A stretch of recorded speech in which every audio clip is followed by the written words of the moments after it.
बादशाह अकबर को शिकार करना बहुत पसंद था। एक बार की बात है, बादशाह अकबर अपने सैनिकों के साथ शिकार पर निकले। शिकार करते करते वो इतने आगे चले गए कि वो अपने दल से छूट गए। उनके साथ बस कुछ ही सैनिक रह गए थे। अब शाम होने को थी और सूरज ढलने वाला था। साथ ही अकबर और उनके साथ के सैनिकों को भूख भी सताने लगी थी। काफी दूर निकल आने पर बादशाह अकबर को यह एहसास हुआ कि वो रास्ता भटक गए हैं। वहाँ आसपास कोई नजर भी नहीं आ रहा था जिससे रास्ते के बारे में पूछा जा सकता था। थोड़ी दूर और चलने पर उन्हें एक तिराहा नजर आया। बादशाह को यह देखकर थोड़ी खुशी हुई कि चलो इनमें से कोई ना कोई रास्ता राजधानी तक तो जाता ही होगा।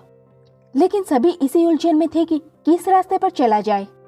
तभी सैनिकों की नजर सड़क किनारे खड़े एक छोटे से लड़के पर पड़ी।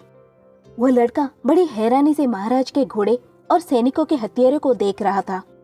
सैनिकों ने उस बालक को पकड़कर महाराज के सामने पेश किया। बादशाह अकबर ने लड़के से पूछा, ए लड़के, इनमें से कौन सा रास्ता आगरा जाता है? यह बात सुनकर वो बच्चा जोर जोर से हंसने लगा। यह देखकर राजा को बहुत गुस्सा आया, लेकिन उन्होंने शांत भाव से उसे उसकी हंसी का कारण पूछा। लड़के ने जवाब दिया, ये रास्ता चल नहीं सकता है, तो ये आगरा कैसे जाएगा?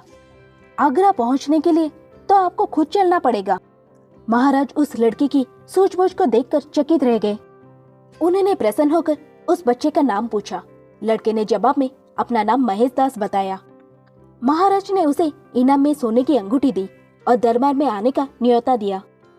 इसके बाद बादशाह अकबर ने लड़के से पूछा, क्या तुम मुझे बता सकते हो कि किस रास्ते पर चलने से मैं आगरा पहुंच पाऊंगा? लड़के ने बड़ी ही शालीनता से सही रास्ता बताया और महाराज अपने सैनिकों के साथ आगरा की ओर चल पड़े। यही लड़का बड़ा होकर बीरबल के नाम से प्रसिद्ध हुआ और बादशाह अकबर के नबरत्नों में से एक कहलाया। इस कहानी से हमें ये सीख मिलती है कि ज्ञान और सूझबूझ का सामना करना चाहिए।